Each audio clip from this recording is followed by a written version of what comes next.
चलिए student start करते हैं सम नंबर 4। और सम नंबर 4 है वो एग्जाम के पॉइंट ऑफ व्यू से भी इम्पोर्टेंट सम है और इस तरह के सम जो है वो एग्जाम में आ सकते हैं। क्लियर? तो चलिए रीड आउट करते हैं। A fire occurred in the shop which is known as heaven of Shri lotus. 22 अक्टूबर 20 को फायर जो है वो अकर हुई है। डेट इंपॉर्टेंट है, ध्यान रखने के लिए। प्रिपेयर करिए statement of claim in respect of loss of stock. तो हमारे पास डेटा देके रखा है 2019, मतलब कि प्रीवियस ईयर का हमारे पास डेटा मिला हुआ है, मतलब ग्रॉस प्रॉफिट नहीं होगा। तो मुझे प्रीवियस ईयर का ट्रेडिंग अकाउंट भी बनाना पड़ेगा, जिसमें opening stock, closing stock, purchase and sale देके रखा है। और यहाँ पे वर्ड रिस्पेक्टिवली है, मतलब पहला जो अमाउंट है वो फर्स्ट वर्ड के सामने ओपनिंग स्टॉक 9000, क्लोजिंग स्टॉक 18000 और परचेज 55,000, सेल आपका है 60,000। और परचेज एंड सेल फ्रॉम 1120 से लेके 2210, मतलब on the date of fire 34827 और 49,600 रिस्पेक्टिवली, मतलब परचेज आपका करंट ईयर का ये रहा 34,827 और सेल आपका 49,600 देके रखा है। अब यहाँ पे 5 आपको जनरल इंफॉर्मेशन देख के रखी है, रीड आउट करते हैं कि 11020 को गुड्स कॉस्टिंग 1000 हमने सैंपल पे डिस्ट्रीब्यूट किया। अब देखो 1/10/2020 को, और फायर कब अकर हुई थी? फायर हुई थी 22/10/2020 को। तो ठीक है, हम करंट ईयर के ट्रेडिंग अकाउंट में ये बैलेंस ले सकते हैं।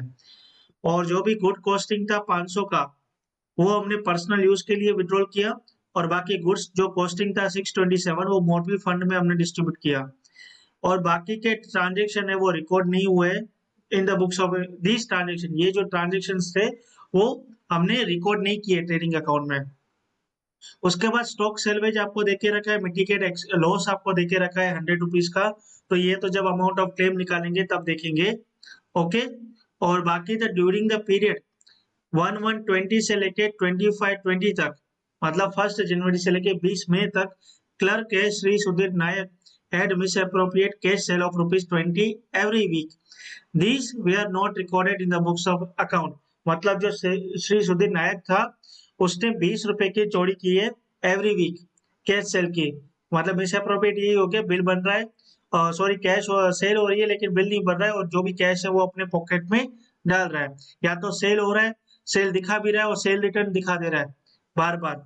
तो ये मिसअप्रोप्रिएट हो गया कैश सेल का, जो कि 20 रुपीज पर वीक है और वो रिकॉर्ड नहीं हुआ है in the books of account. और हमने रीड आउट किया था जो भी मिसअप्रोप्रिएट कैश सेल होगी या कोई भी मिसअप्रोप्रिएट सेल होगी, क्रेडिट सेल तो कभी भी मिसअप्रोप्रिएट नहीं हो सकती।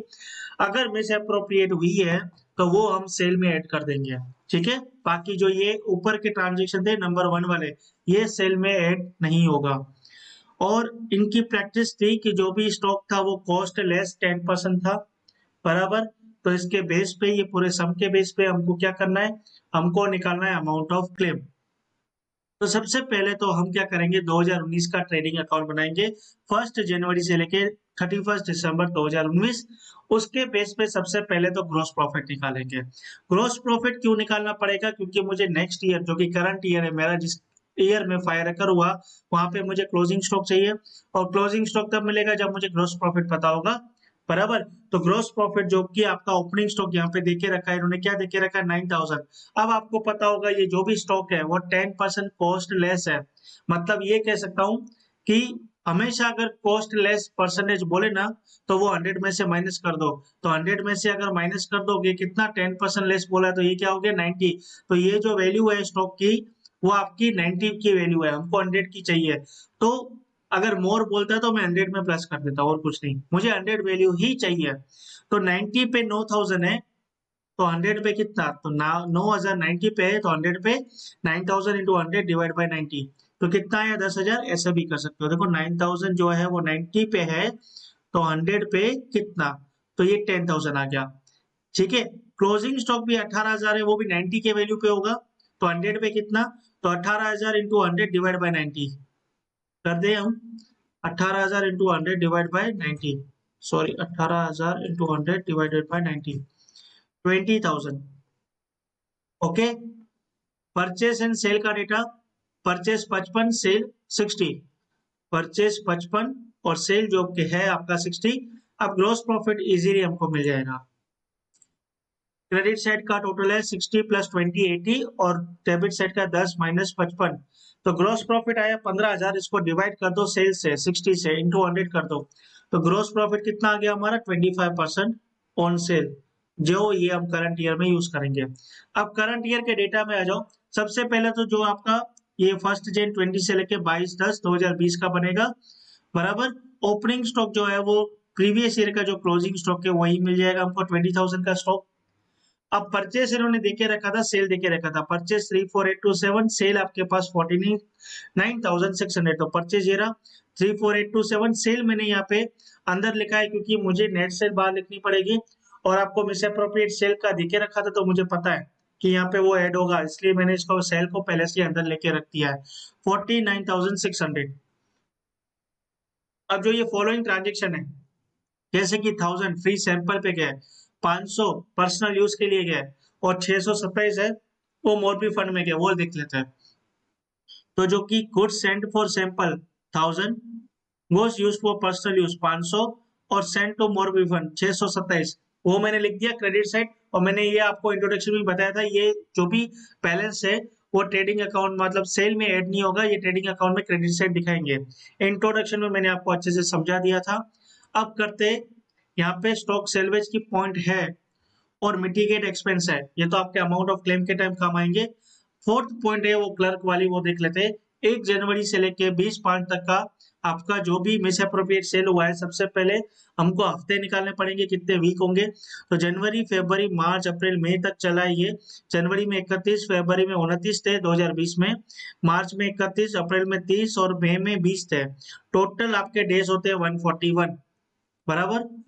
31, 29, 31, 30 और 20, 141 डिवाइड बाय 20 कर दो, सॉरी 7 कर दो, क्योंकि एक हफ्ते में कितने दिन होते हैं 7। तो आपका कितना है 20.14, मतलब कि 20 वीक्स। एक वीक का 20 रुपया है, तो 20 वीक का मतलब 20 इंटू 20, 400 रुपए का मिस अप्रोप्रिएट कैश सेल हुआ है, वो आपको यहाँ पे प्लस कर देना पड़ेगा। तो 49,600 प्लस 400 मतलब कितना हो गया सेल आपका 50,000। अब ये आपके सेल पे 50,000 पे 25% ग्रोस प्रॉफिट निकाल दो, तो ग्रोस प्रॉफिट आपका आ गया 12,500। अब मुझे इजीली क्लोजिंग स्टॉक मिल जाएगा 20,000 प्लस 34827 प्लस 12,500, माइनस कर देंगे 50,000 का सेल, 1000 का ये 500 और 627, कितना आया 15,200 का क्या आ गया आपका क्लोजिंग स्टॉक आ गया। क्लियर। अब इसमें कोई भी आपको अमाउंट ऑफ पॉलिसी दिया है, पॉलिसी का अमाउंट दिया है नहीं दिया है ना, एवरेज क्लोज का यहाँ पे जो भी है मेथड नहीं आएगा, क्योंकि यहाँ पे कोई भी अमाउंट ऑफ पॉलिसी नहीं दिया तो हम क्यों निकालेंगे। तो क्लोजिंग स्टॉक आपका आया 15,200, जिसमें से स्टॉक सेल्वेज 3,200, ये रहा स्टॉक सेल्वेज 3,200 है वो माइनस कर दो, और मिटिगेट एक्सपेंस है वो प्लस करते हैं। मिटिगेट जो भी लॉस हुआ है वो 1000 प्लस कर दो, तो 15,200 में से माइनस कर दिया 3200 और प्लस कर दिया 1000, तो कितना आया 13,000 आया। ये 13,000 का आपका क्या आ गया अमाउंट ऑफ क्लेम आ गया। ठीक है, अमाउंट ऑफ क्लेम कितना आ गया 13,000 का। ओके, तो क्लियर। आई होप कि आपको ये वाला जो सम है अच्छे से समझ में आ गया होगा, सम नंबर 4, और इस तरह के सम एग्जाम में पूछे जाते हैं। तो चलिए नेक्स्ट सम नंबर 5 में मिलते हैं नेक्स्ट वीडियो में।